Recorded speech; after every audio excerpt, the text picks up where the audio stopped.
crack at Woody. That was the first one that I worked on, but I basically ended up working on the human characters. You saved the day again, Woody. You're my favorite deputy. You got a friend in me. For the third, and for the fourth movie, they reanimated like the old versions of, and they changed a bit the design that you did. So how was, and which were the limits that you have for these characters in terms of animation and the things that you could do? They didn't give me any, as I recall, they didn't give me any limits because they were still trying to figure out the technology at the time.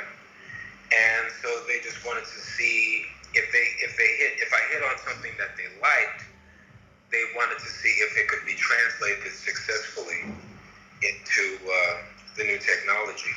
Rough ahead in your miles. Round 'em up, cowboy. Just remember what your old pal said, boy, you got a friend in me.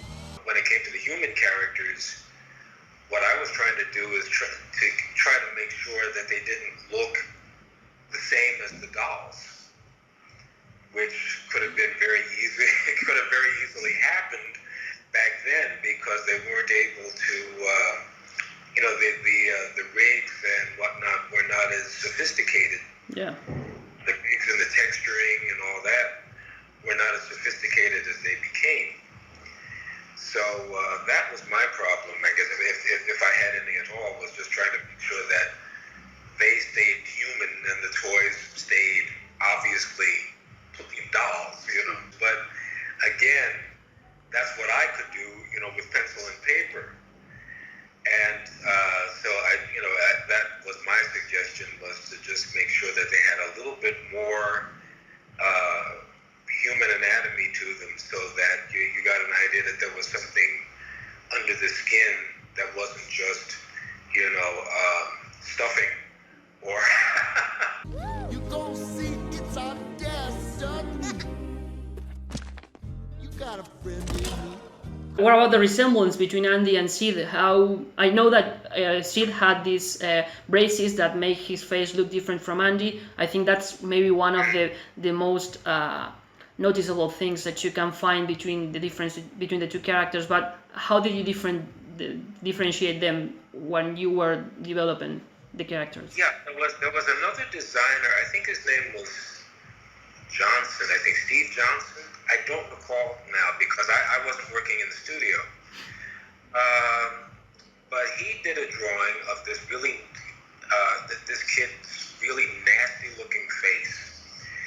And I took that and ran with it. And I was remembering a photograph.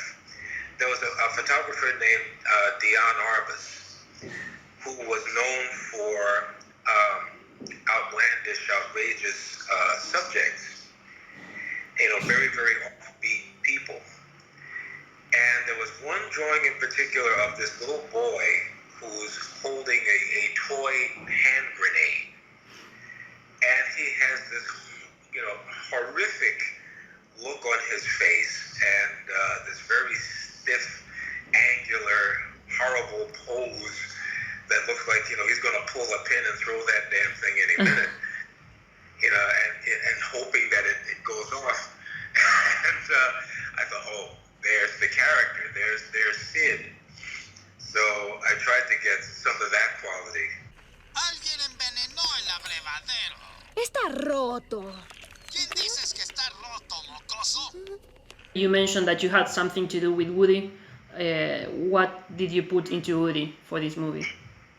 Oh, not much. I mean, I just did a series of things to try to. They wanted a 1950s puppet character, essentially, and so I did some things that looked like. There was a very popular puppet character in the early 50s named Howdy Doody, that a show that ran for many years, and so I did some things that were based around that. Just, whatever came to mind. Los juguetes podemos ver todo. Juega bonito, sí.